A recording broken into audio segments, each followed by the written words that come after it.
जय हिंद मेरे प्यारे दोस्तों, मैं अमित एक बार फिर से स्वागत करता हूं आपके अपने परिवार जे एग्जाम में। जैसे कि दोस्तों आपको पता है कि आपकी रीजनिंग की एक पर डे क्लास चलती है जिसमें कि आपको 6 क्वेश्चन प्रैक्टिस के तौर पर दिए जाते हैं। ये क्वेश्चन ऐसे क्वेश्चन होते हैं जो कि आपके प्रीवियस पेपरों में आए हुए होते हैं और जिनको आपको करने के बाद एग्जाम में काफ़ी हेल्प मिलने वाली है। तो इसी प्रकार से आपकी क्लास नंबर 123 है और इससे पहले मैंने 141 क्लासों का प्रैक्टिस सेट पूरा करा दिया है। अगर आपने नहीं देखी 141 क्लासें तो उन्हें भी जाकर देख सकते हो और बेसिक रीजनिंग भी नहीं देखी तो आप बेसिक रीजनिंग भी जाकर देख सकते हो। तो चलिए क्लास नंबर 23 का क्वेश्चन नंबर 1 देख लेते हैं। क्वेश्चन नंबर 1 क्या कहता है? क्वेश्चन नंबर 1 कहता है दिए गए प्रश्न में प्रश्नवाचक चिन्ह के स्थान पर क्या संख्या होगी।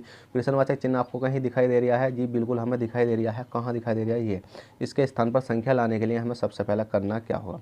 तो इसके स्थान पर संख्या लाने के लिए हमें सबसे पहले एक चीज़ करनी है। वो क्या करनी है कि हमने देखा कि 3 है, 3 है। अब ये 3 है, 3 से 4 तक गए, ठीक है। 3 से 4 तक जाएंगे तो हम पहले तो देख लेते हैं कितने का गैप हो रहा है। 3 से 4 तक जाएंगे तो 1 का गैप हो रहा है और 1 से 7 तक जाएंगे तो कितने का गैप हो रहा है? 7, 4, 5, 6, 7 कितने का गैप हो रहा है? आपका प्लस के 3 का गैप हो रहा है। 7 से 11 तक जाने के लिए कितने का गैप हो रहा है?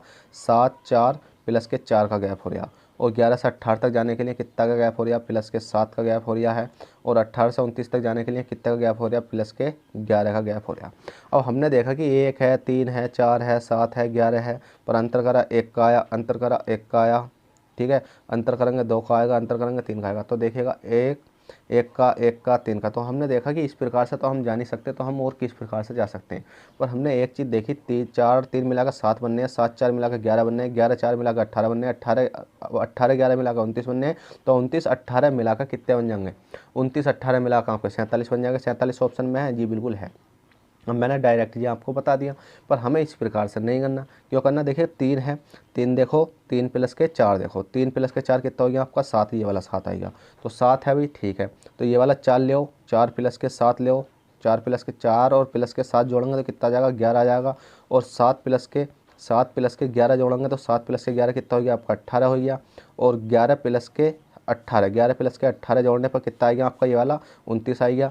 और आप कुछ नहीं करना, 18 प्लस के 29 को अगर हम जोड़ेंगे, 18 प्लस के 29 जोड़ेंगे तो हमारा कितना आ जाएगा? 47 आ जाएगा। क्या 47 किसी ऑप्शन में है? जी बिल्कुल, ऑप्शन नंबर डी में आपको देखने को मिल जाएगा और 47 ही आपका राइट आंसर हो जाएगा। बस कुछ नहीं थे, सवाल में आपको समझने का फेर था कि अगर आपका अंतर से नहीं निकल पा रहा तो आप किसी ना किसी तरीके से तो निकाल सकते हो।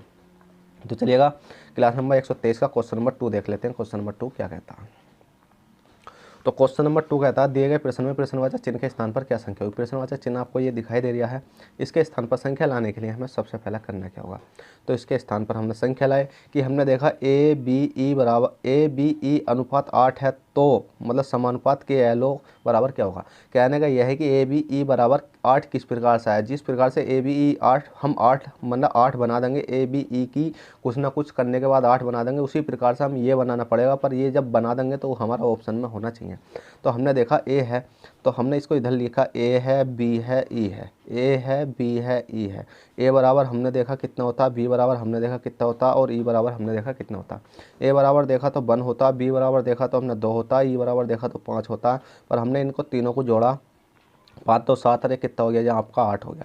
तो हमारा ये वाला 8 बनकर आ चुका। तो इसी प्रकार से हम इसको कर सकते हैं। के देखा, एल देखा, ओ देखा। अब हम आपको क्या होना चाहिए? इनके मान याद होने चाहिए। मान याद करने के लिए आपको मैंने एक ट्रिक तो नहीं बताई, पर सिंपली आपको फॉर्मूला बताया। बस आपको क्या होना चाहिए, जैसे कि ई बराबर 5 होता है, जी बराबर 7 होता है, जे बराबर 10 होता है, एम बराबर 13 होता है और आर बराबर 18 होता है, टी बराबर 20 होता है। ये आपको बिल्कुल जीप पर टक पर याद होने चाहिए। जब आपको ये चीज़ें याद होंगी तो आपको क्या है, इन क्वेश्चनों को बहुत आसानी से कर पाओगे, ठीक है। तो हमने देखा के है, के बराबर कितना होता है आपका? 11 होता है। एल बराबर कितना होता है आपका? 12 होता है। ओ बराबर कितना होता है आपका? 15 होता है। पर हमने क्या काम करा? इन तीनों को जोड़ा। तो हमने देखा 5 2 7 रहे कितने हो गए आपके? 8 हो गए हैं। 5 2 7 रहे कितने हो गए? 8 हो गए। तो हमने देखा 1 है, 2 है, 3 है, 3 है, तो भैया 3 का 3 लिख दिया। तो हमने देखा कि एल ओ का कोड कितना हो जाएगा? 38। क्या 38 किसी ऑप्शन में है भी या नहीं? तो हमने देखा ऑप्शन नंबर सी में 38 है, तो 38 ही आपका राइट आंसर हो जाएगा। तो चलिएगा क्लास नंबर 123 का क्वेश्चन नंबर 2 भी कर लिया। क्वेश्चन नंबर 3 देख लेते हैं। क्वेश्चन नंबर 3 क्या कहता है? तो देखिए क्वेश्चन नंबर 3 कहता है दिए गए प्रश्न में विषम संख्या होगी। विषम संख्या की बात करी गई है इसमें। तो विषम संख्या ढूंढने के लिए हमें सबसे पहले क्या करना होगा? तो देखिएगा इसमें ये नंबर तो दे नहीं रखे जो हम प्लस का कर लें, माइनस कर लें, गुणा कर लें, भाग कर लें, उसके बाद योग करने के बाद देख लें। तो जब भी इस प्रकार का क्वेश्चन आता तो आपको कुछ नहीं करना होता। इसमें ये देखो जेड है और के है और एक्स है और जे है। तो इसमें आपको एक चीज़ देखनी है कि इसमें ये देखना है कि कितना इंक्रीमेंट हो रहा। तो हमने देखा जेड से के तक गए, तो जेड से के तक जाने के लिए फिर एक्स आ रहा है, फिर जे, तो मतलब उल्टा सीधा हो रहा। पर हमने इसमें एक चीज़ देखी, क्या है, हमने देखा जेड है और जेड से एक्स तक तो हम जा सकते हैं आसानी से, ठीक है, x by Z, x by Z. तो हमने देखा एक्स मतलब जेड से एक्स तक जाने के लिए हमें माइनस का कितना करना पड़ा है, 2 करना पड़ा है। फिर हमने देखा तो इसमें कितना प्लस करना पड़ेगा या माइनस करना पड़ेगा। हमने देखा के है, के से जे तक नहीं जाता, जे के तक तो जा सकते हैं, तो इसका मतलब कितना करना पड़ेगा। देखिए एरो लगा लो, एरो से आपको अच्छा समझ में आएगा। जब इधर से इधर जा रहे हो तो माइनस के 2 करना पड़ेगा, और के से जे तक जा रहे हो तो माइनस के कितना करना पड़ेगा, आपका 1 करना पड़ेगा। देखिए इतना तो आपको समझ में आ गया। इसी प्रकार से हम अगला ऑप्शन ले लेते हैं, सी है, एम है, ए है, एल है। अब ये हो गया। अब सी से हम ए तक जाएंगे तो कितना करना पड़ेगा, ए बी सी तो माइनस के 2 करना पड़ेगा, और एल एम तो हमने देखा माइनस के कितना करना पड़ेगा, माइनस के 1 करना पड़ेगा। फिर हमने देखा टी है, जी है, आर है, एफ है। अब हमने इसको भी करके देख लेते हैं। हमने देखा आर एस टी तो हमने देखा माइनस के कितना करना पड़ा, 2 करना पड़ा, और जी से एफ तक जाने के लिए माइनस से कितना करना पड़ रहा है, इसमें 1 करना पड़ रहा, क्योंकि एफ जी। इसी प्रकार से हमने देखा एफ है, आर है, टी है, के है, एफ है, आर है, टी है, के है। अब इसमें भी देख लेते हैं।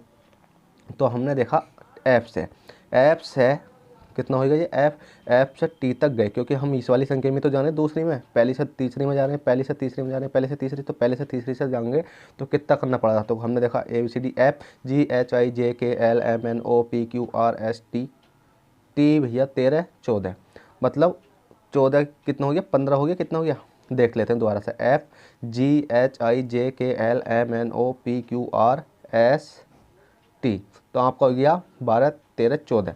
तो आपने देखा तो कितना करना पड़ा, प्लस के 14 करना पड़ा है। पर हमने देखेंगे तो यहाँ कितना करना पड़ेगा, आपको माइनस के 7 करना पड़ेगा। तो आपका जो ऑप्शन हो जाएगा यही वाला आपका राइट आंसर हो जाएगा। बस इसमें पूछा गया विषम संख्या, तो विषम संख्या हो जाएगी ऑप्शन नंबर डी, क्योंकि इन सब में तो क्या हो रहा है, -2 प्लस माइनस, -2 -1, -2 -1, -2 -1, पर इसमें हो रहा है +14 और माइनस के 7। तो इसका मतलब यही ऑप्शन आपका गलत हो जाएगा। तो चलिएगा, क्लास नंबर आपका 123 का क्वेश्चन नंबर 3 हो चुका है। क्वेश्चन नंबर 4 की ओर चलते हैं, देखते हैं क्वेश्चन नंबर 4 क्या कहता है और हमें किस प्रकार से सोल्व करना है। तो देखिएगा क्वेश्चन नंबर 4 है। क्वेश्चन नंबर 4 कहता है दी गई श्रृंखला में कौन सी संख्या गलत है। अब श्रृंखला आपको ये दे रखी है, इसमें से कोई सी एक संख्या गलत है। गलत का मतलब है कि आपको ये क्या है कि इन ऑप्शनों में से कोई एक संख्या गलत होगी। गलत का मतलब है कि ये सीरीज चल रही होगी और कहीं ना कहीं जाकर ये सीरीज अटपटा रही होगी, तो वो अटपटा रही है। हमने देखा कि 1 है, ठीक है, 1 से 9 तक जाएंगे। अब 9 से 25 तक जाएंगे तो बहुत बड़ा अंतर है, 25 से 50 तक जाएंगे तो 25 का अंतर है, और 50 से 81 तक जाएंगे तो कितना हो गया, 5 3 8 31 का अंतर है। तो भाई ये तो हो रहा 25 31, तो ये अंतर तो आपका नहीं हो पा रहा। पर हमने इसमें एक चीज़ देखी, क्या देखी बताइए जल्दी से। हमने देखी 9 किसी का स्क्वायर होता है, ठीक है, 25 होता है 81 होता है 81 होता है। तो हमने इसमें एक सीरीज देखी कि 81 किसका वर्ग होता है, 9 का होता है। 9 का जब हम वर्ग करेंगे तो 9 नाम कितने हो गए आपके 81। फिर हमने देखा 50 तो भाई किसी का नहीं होता, तो इसका मतलब सीरीज गलत भी हो सकती है। पर हम आगे चलते हैं तो हमने देखा 25 है, तो 25 हमने स्क्वायर देखा कितने का है, 5 का है। अभी 5 का स्क्वायर देख लिया। फिर हमने 9 देखा, 9 कितने का हो गया, 3 का स्क्वायर देख लिया। और हमने देखा 1 किसका होता है, तो 1 ही देख लिया। अब हमने यहाँ से सीरीज चलते हैं कि 1 के बाद 2 3, 3 के बाद 4 5, 5 के बाद 6 7, तो कितना आना चाहिए यहाँ, 7 आना चाहिए। क्यों, क्योंकि 7 का स्क्वायर, 7 के बाद 8 9। अब हमने देखा कि 7 का स्क्वायर करते हैं तो 7 7 कितना होना चाहिए, 49 होना चाहिए। पर यहाँ कितना 50 है, तो इसका मतलब 50 ही आपका विषम है। क्या है, 50 आपका विषम है। अब आपको ये पता कैसे चलेगी, यहाँ 7 आया तो देखिएगा, सिंपल देखिएगा, यहाँ देखा 3 का वर्ग, यहाँ देखा 5 का वर्ग, यहाँ देखा 9 का वर्ग, और यहाँ देखा 1 का वर्ग। अब जब हम यहाँ से 1 से 3 तक जाएंगे, 1 2 3, तो कितने का हो रहा है, +2 हो रहा। यहाँ से जाएंगे 3 4 5, कितना हो रहा आपका, +2 हो रहा। फिर यहाँ से यहाँ तक जाने के लिए हमें जब 2 यहाँ हो रहा, 2 यहाँ हो रहा, तो +2 यहाँ करेंगे तो यहाँ हो जाएगा कितना, 7। और यहाँ से देखेंगे यहाँ +2 हो भी रहा है या नहीं, तो हमने देखा +2 यहाँ हो रहा है। तो इसका मतलब +2 होने पर यहाँ देखा हमारा कितना आया, 7 आया। 7 का स्क्वायर करके देखा तो हमारा 49 आया, पर यहाँ है 50। तो यही वाली विषम संख्या बूझी, विषम संख्या कौन सी है, तो विषम मतलब गलत संख्या कौन सी है, 50 है। तो 50 ही ऑप्शन नंबर सी वाला आपका राइट हो जाएगा। तो चलिएगा क्वेश्चन नंबर 4 कर लिया, क्वेश्चन नंबर 5 देख लेते हैं। क्वेश्चन नंबर 5 क्या कहता है, तो देखेगा क्वेश्चन नंबर 5 है, यदि SPAR को TQVSL लिखा जाता है तो FLAME को कुट मतलब FLAME का कुट क्या होगा। तो हमने देखा कि इतना जी S है, SP है, इसमें A है, फिर R है, R के बाद K है। इस वाली संख्या को हमारा सीधा सीधा क्या लिखा जा रहा है, हमारा लिखा जा रहा है और STPQ। तो देखिएगा कुछ नहीं है, चलो ऐसे लिख देता हूँ। मतलब कितना लिखा जा रहा है, इसमें T लिखा जा रहा है, Q लिखा जा रहा है, B लिखा जा रहा है और S लिखा जा रहा है, L लिखा जा रहा है। मैंने सोचा इसको नीचे ही लिख देता हूँ क्योंकि एक का तो अंतर ही है। पर जब हमने जब देखा तो S से T तक गए, S से T तक गए और P से हम क्या करेंगे, Q तक जाएंगे तो कितना होगा। तो हमने देखा R के बाद S आता है, S के बाद क्या आता है, T आ रहा। तो हमने देखा प्लस के तो बन हो रहा है। फिर P के बाद क्या आ रहा, Q, तो प्लस के बन हो रहा है। ठीक है, फिर हमने देखा A है, A से B तक जाएंगे तो हमने देखा प्लस के बन हो रहा है। फिर R है, R से S तक जाएंगे तो कितना हो जाएगा, R S प्लस के बन हो रहा है। और K है, K से L तक जाने के लिए क्या हो रहा है, ये KL प्लस के बन हो रहा है। इसमें देखा जाए तो सब में प्लस के वन हो रहा है। तो इसी भी प्रकार से F है, FLAME, इसमें प्लस के वन करेंगे तो हमने देखा F है। F के बाद क्या आता है, प्लस के वन करने पर G आता है। L के बाद क्या आता है, M आता है। A के बाद क्या आता है आपका B आता है। M के बाद क्या आता है आपका N आता है। E के बाद क्या आता है, E के बाद आता है आपका F। तो E के बाद F आएगा तो आपका यही वाला राइट आंसर हो गया। अगर आप करना चाहो तो इसी प्रकार से अगर एरो खींचोगे तो प्लस के वन ही आपको दिखाई देगा।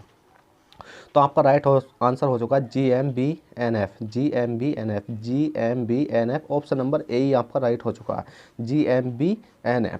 तो चलिएगा क्वेश्चन नंबर 5 में कुछ नहीं था, क्वेश्चन नंबर 6 देख लेते हैं। क्वेश्चन नंबर 6 क्या कहता है और हमें किस प्रकार से सोल्व करना है। तो देखिए क्वेश्चन नंबर 6 कहता है दिए गए प्रश्न में प्रश्नवाचक चिन्ह के स्थान पर क्या संख्या। प्रश्नवाचक चिन्ह आपको ये दिखाई दे रहा है, इसके स्थान पर संख्या लाने के लिए हमें सबसे पहले करना क्या होगा। सबसे पहले ये करना है कि हमें देखना है कि 6 से 11 कैसे बनी। जिस प्रकार से 6 से अगली संख्या 11 बनी है या 11 से 6 बना है, उसी प्रकार से हम इस वाली संख्या से अगली संख्या बना देंगे। अब उसको बनाने के लिए आपको एक चीज़ का ध्यान होना चाहिए कि 6 से 11 बनाओ, पहले कैसे बनेगी। तो आपने देखा 6 से 11 तक पहुँचने के लिए भी हमें एक चीज़ ही करनी पड़ेगी। क्या करनी पड़ेगी, हमें 2 का स्क्वायर करना पड़ेगा। 2 का स्क्वायर करा और 2 का स्क्वायर करा, अब 2 का हमने क्यूब करके देखा। 2 का स्क्वायर करेंगे तो 2 दूनी 4 हो रहा है। पर हमने क्या काम करते हैं, स्क्वायर नहीं करते, हम क्यूब करते हैं। तो पहले इसका स्क्वायर करो, इसी बनाओ 6 को। तो 2 दूनी कितना हो गया आपका 4 हो गया। और 4 में ये वाला प्लस के जो स्क्वायर करा है, प्लस के 2 जोड़ा तो हमारा कितना आएगा आपका 6 आएगा। भाई 6 आ गया। इसी प्रकार से हमने देखा कि ये तो 6 तो आ गया है, क्या हमारा 11 भी इस प्रकार से आ सकता है। तो हमने देखा 2 है, तो 2 का क्या करा हमने क्यूब करा। 2 दूनी 4 दूनी कितने होते हैं आपके 8 होते हैं। 8 में प्लस के क्या जोड़ेंगे, 2 जोड़ेंगे या 3 जोड़ेंगे। तो देखिएगा जो स्क्वायर करा है वो जोड़ा है, जो क्यूब करा है हम इसको जोड़ देंगे। तो 8 3 कितने होते हैं आपके 11 होते हैं। तो इसका मतलब ये दोनों संख्या सेटिफाई हो चुकी हैं। और जैसे ये हुई है ऐसे हम इसको कर देंगे। अब इसको करने के लिए हमने देखा 11 है, अब 11 है भाई। अब हमने यहाँ 2 का करा, यहाँ 2 का करा। अब हमें पता है कि 11 तक पहुँचने के लिए हमें करना क्या होगा। तो 11 तक पहुँचने के लिए हमने देखा 3 3 9, 9 के हम कहाँ पहुँच रहे हैं बताइए जल्दी से। 9 के हम दोहरे तक पहुँच रहे हैं, ठीक है भाई। तो हमने करा 3 का, कितने का करा 3 का करा, 3 का स्क्वायर करा। देखिए ये क्या आपका 3 है, ठीक है। 3 का स्क्वायर करेंगे तो 3 3 कितने होते हैं आपके 9 होते हैं। और 9 में प्लस के 2 जोड़ेंगे तो 9 2 कितने हो गए आपके 11 हो गए। इसी प्रकार से हमने 3 का क्या करा, 3 का क्यूब करा। तो 3 3 9 कितने होते हैं आपके 27 होते हैं। 27 प्लस के 3 जोड़ेंगे तो कितना हो जाएगा 27 28 29 30 हो जाएगा। तो देखिएगा आपका 30 आ चुका है, जो कि आपके ऑप्शन नंबर डी में भी है। जैसे हमने यहाँ 6 तक पहुँचने के लिए 2 का स्क्वायर करा, फिर 11 तक पहुँचने के लिए 2 का क्यूब करा। जो क्यूब करा वही जोड़ दिया, जो स्क्वायर करा वो जोड़ दिया। इसी प्रकार से 11 तक पहुँचने के लिए 3 का स्क्वायर करा। स्क्वायर करने के बाद हमने 3 का क्यूब करा, तो हम स्क्वायर करके 11 तक पहुँचे, क्यूब करके 23 तक पहुँचे। और 30 ही हमारे ऑप्शन में मिल चुका है।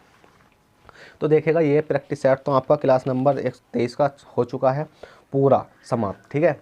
तो अब आपसे क्या रिक्वेस्ट है कि आपसे एक ही रिक्वेस्ट है, प्लीज़ इस वीडियो को एक बार लाइक कर दो और चैनल पर फर्स्ट टाइम है तो चैनल को सब्सक्राइब करके बेल बटन दबा लो, जिससे क्या होगा कि आपको आने वाला नोटिफिकेशन टाइम टू टाइम मिलेगा।